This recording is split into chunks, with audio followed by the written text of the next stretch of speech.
I'm Chastity Reed. There are many workflows for backing up your RED footage, and Scott Snare, who leads the RED Owners Circle in May 2009, talks about one of his backup tips. It's very important to have backup on set and to basically have a workflow that protects your data as you shoot it. And so one of the workflows that I use is a CF workflow, which you can now use the 8 gigabyte CF cards from RED, or they now have a 16 gigabyte CF card. This will hold about 4 minutes. The 8 gigabyte card holds about 4 minutes, and the 16 gigabyte holds about 8 minutes. The key is to shoot, your scene, and then you want to protect your data as quickly as possible. So what I've figured out is I found this Nexto device, which is it was used traditionally by still photographers to back up their data. And it basically, all you do is take the CF card, plug it into the Nexto device, and it does an immediate backup of your data, and then it also does a bit check to make sure that the files have integrity. If I'm shooting a scene, I'll basically shoot 4 minutes, whether it's 2 or 3 takes, and then this will be full, and so we'll pull it. I'll immediately put it in my Nexto device and back it up, and then take another card and put it into the camera.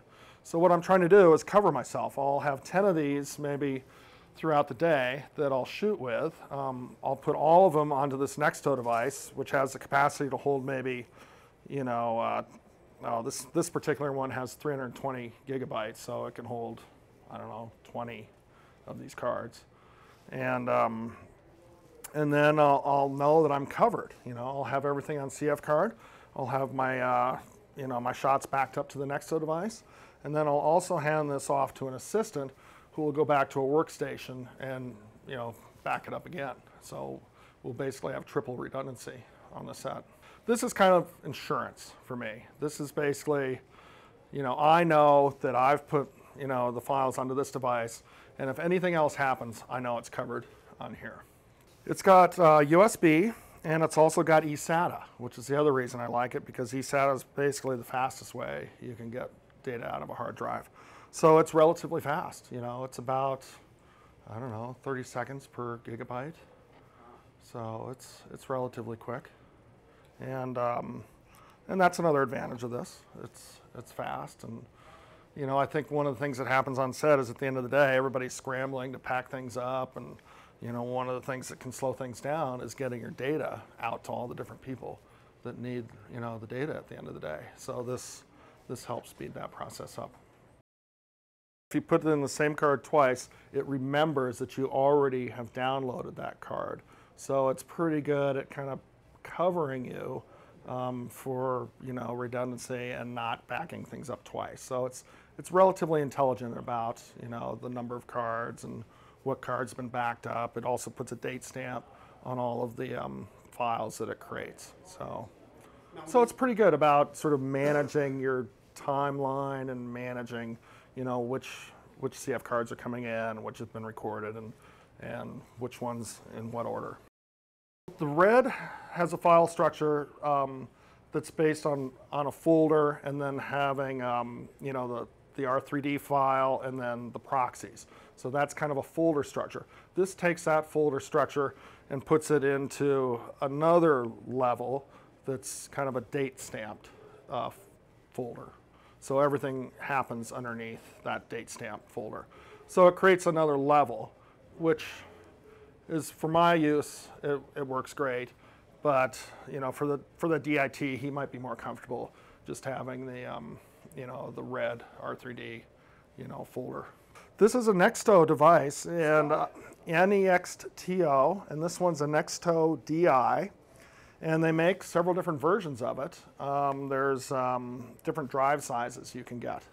So I don't know what the latest one is, but this one is a 320 gigabyte drive. So I've been reading a lot about the Scarlett and the Epic. I think RED is doing a good job of making everything forward compatible. So a lot of the lens systems and a lot of the things that they're developing are going to be great on the RED 1, but are also going to be useful and transfer to the next. I want a Scarlett. I'm looking for a Scarlett because I do a lot of documentary work, and the idea of having a very high quality camera that's small, this is pretty big, and so I can muscle it around, but having a small camera with very high quality is something that I'm very excited about. I've been really happy to own it. I've put it through a lot of testing. So I took it around, Europe, and I've taken it around the United States, shooting a lot when I originally got it. I've been trying to accessorize it a little bit, and the great thing about Red is that you have, the ability to build the equipment up any way you want. So if you're doing documentary work, you might buy a certain set of lenses or equipment or accessories. Or if you're doing a full film out, you're going to buy, a more expanded set of accessories. So the idea that it's modular and can expand out to kind of fit your need is something that I've been really happy with. So, but it's a, to get it built out right, it's not just buying a camera, it's buying lenses, it's buying a matte box, it's buying a good set of sticks. There's a lot to, get it to the point where it's a really professional setup. So I'd say to get a really good build out, something that you can go on a set with a professional setup, it's probably $35,000 to $40,000. I've been very happy with the gear.